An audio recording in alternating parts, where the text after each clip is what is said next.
आज है 21 अक्टूबर और हम शुरू करते हैं आज के करंट अफेयर्स।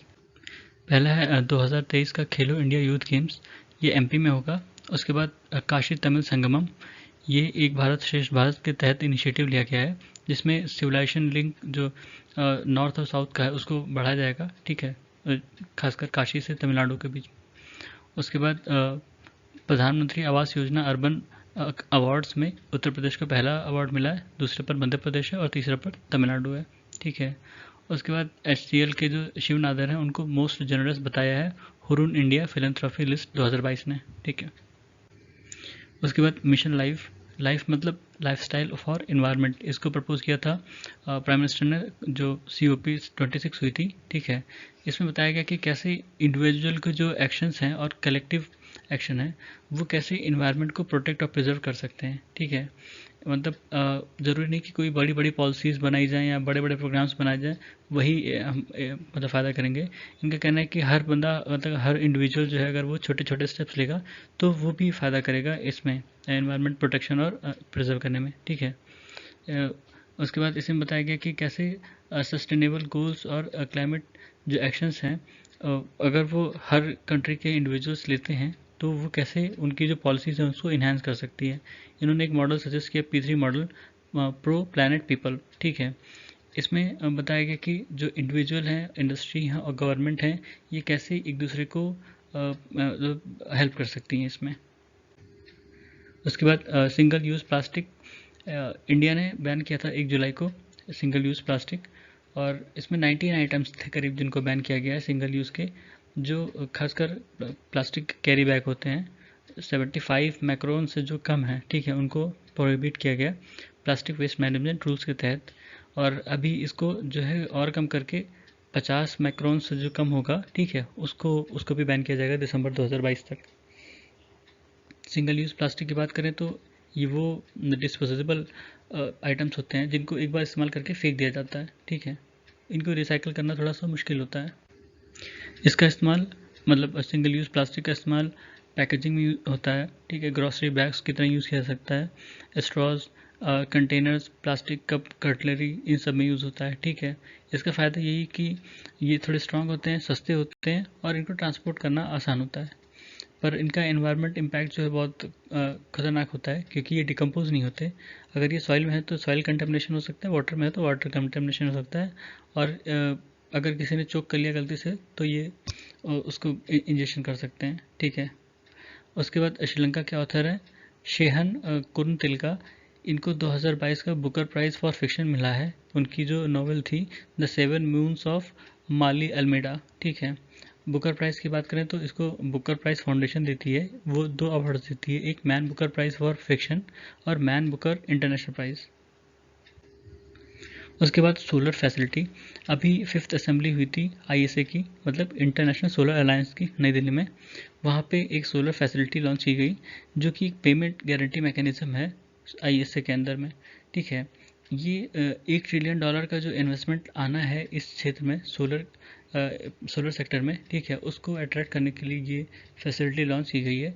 इसके 2 कंपोनेंट हैं, सोलर पेमेंट गारंटी फंड और सोलर इंश्योरेंस फंड। ठीक है, इसमें मतलब क्राउड सोर्स से इन्वेस्टमेंट आएगा, जो प्राइवेट डोनर्स हैं वो मतलब जहाँ पूरी दुनिया भर के वो इसमें डोनेट कर सकते हैं।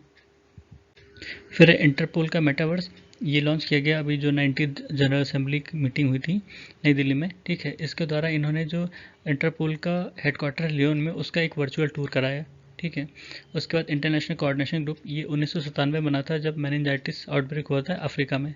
इसमें WHO, doctors without border, UNICEF और international federation of red cross और रेड क्रिसेंट सोसाइटीज़ के लोग हैं। ठीक है, इसका जो मेन रिस्पॉन्सिबिलिटी है वो जो इमरजेंसी वैक्सीन सप्लाई है और एंटीबायोटिक्स की सप्लाई है उसको मैनेज और कोऑर्डिनेट करती है जब भी कोई ऐसा डिसीज़ आउटब्रेक होता है। फिर है the trees outside forest in India, ये एक प्रोग्राम है जिसको लॉन्च किया असम गवर्नमेंट और US agency for international development ने। असम में लॉन्च किया गया ये प्रोग्राम, जो वहाँ पे ट्रेडिशनल फॉरेस्ट एरिया होते हैं उसके बाहर जो ट्री कवरेज है उसको बढ़ाने के लिए। ठीक है, इसमें प्राइवेट एंटिटीज़ को शामिल किया जाएगा ताकि जो ट्रेडिशनल फार्म प्रैक्टिस है या ट्रेडिशनल एग्रो फॉरेस्ट्री है उसको बढ़ाया जा सके। ठीक है, और उसके बाद नेशनल कैरिकुलम फ्रेमवर्क, इसको लॉन्च किया गया है, जो बच्चे मतलब फाउंडेशनल एज में जो 3 से 8 साल के बच्चे हैं उनके लिए, ठीक है। मतलब देखा जाए तो ये जो प्राइमरी स्कूल चिल्ड्रन होते हैं उनके लिए, और ये जो प्री प्राइमरी स्कूल चिल्ड्रन हैं इनकी जो स्कूलिंग है वो अब फॉर्मल एजुकेशन का हिस्सा बन चुकी है। उसके बाद इंडिया पोस्ट पेमेंट बैंक और रिजर्व बैंक इनोवेशन हब, इन्होंने कोलैबोरेट किया है फाइनेंशियल प्रोडक्ट सर्विसेज के लिए, ठीक है। रिजर्व बैंक इनोवेशन हब की बात करें तो ये सब्सिडरी है आरबीआई की, और जो रिजर्व बैंक इनोवेशन हब है ये एक प्लेटफॉर्म प्रोवाइड करता है ताकि जितने भी स्टेक होल्डर्स हैं फाइनेंशियल इकोसिस्टम के वो एक जगह आ सकें, ठीक है। और इसका एक उद्देश्य है कि इंडिया को एक तरह से ग्लोबल हब बनाना, इनोवेशन हब बनाना फाइनेंशियल सर्विसेज नेटवर्क के लिए, या फिनटेक इनोवेशन, या पॉलिसी मेकिंग टेक्नोलॉजी, या जो भी फाइनेंशियल चीज़ें से जुड़ी चीज़ें होती हैं उसमें। फिर है स्कॉच और टैक्टिक्स, ये एक मिलिट्री स्ट्रेटजी है जिसमें जो एनिमी है वो मतलब वो हर चीज़ को डिस्ट्रॉय करने की कोशिश करती है जिसका इस्तेमाल उसके खिलाफ हो सकता है, ठीक है। वो चाहे एनर्जी सप्लाई हो, ब्रिज हो, प्रोविजन स्टोर हो, एग्रीकल्चर फील्ड हो, ठीक है, कुछ भी, वो चाहे उसकी आर्मी हो या रिट्रीटिंग आर्मी हो, दोनों ये कोशिश करती हैं कि वो सारी चीज़ें डिस्ट्रॉय कर दो ताकि ये जो जिस पे अटैक किया गया है वो सस्टेन ना कर पाए, वो इस वॉर को कंटिन्यू ना कर पाए, ठीक है। इसमें ह्यूमन को नहीं हार्म कर सकते हैं क्योंकि जो 1997 का जेनेवा कन्वेंशन है उसमें बैन है, अगर कोई भी ऐसा करता है तो वो वॉर क्राइम्स में काउंट होगा, ठीक है। ऑक्सफोर्ड के हिसाब से ये टर्म जो है सबसे पहले 1937 में यूज़ हुआ था, साइनो जापानीज कॉन्फ्लिक्ट के टाइम, और एक चाइनीज़ कह सकते हैं चाइनीज़ बुक या कुछ था, नॉवेल था जिसका नाम था जियाओ तू, ये इसमें इसका इसी का मतलब था स्कॉट्स अर्थ पॉलिसी, ठीक है। फिर है साइक्लोन सितरंग, ये नाम दिया गया थाईलैंड द्वारा, ठीक है। और ये पहला ऐसा साइक्लोन होगा जो अक्टूबर मंथ में बन रहा है 2018 के बाद। 2018 में तितली साइक्लोन आया था, ठीक है। जब हमारे यहाँ साउथ वेस्ट मानसून का विड्रॉल होता है तो जो ओशन सरफेस टेम्परेचर होता है हमारे यहाँ वो बढ़ने लगता है नॉर्दर्न इंडियन ओशन में, ठीक है। तो इसके कारण क्या होता है वहाँ मॉइस्चर अवेलेबिलिटी जो होती है वो बनी रहती है या कह सकते हैं बढ़ जाती है, और जो साउथ चाइना सी से जो बचा खुचा सिस्टम होता है हवा का वो इधर पास होता है, और यहाँ एक कंडीसिव इन्वायरमेंट होता है कि साइक्लोन बन जाए, ठीक है।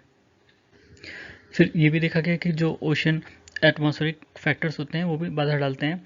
अगर इक्वेटोरियल पैसिफिक ओशन में वीक लानीना है तो वो भी साइक्लोनिक फॉर्मेशन को कम करता है इंडियन ओशन में, ठीक है। उसके बाद अरेबियन सी में जो है साइक्लोन्स कम बनते हैं।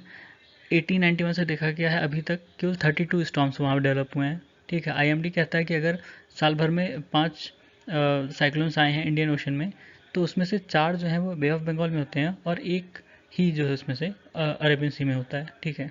तो ये थी आज का करंट अफेयर। सुनने के लिए धन्यवाद।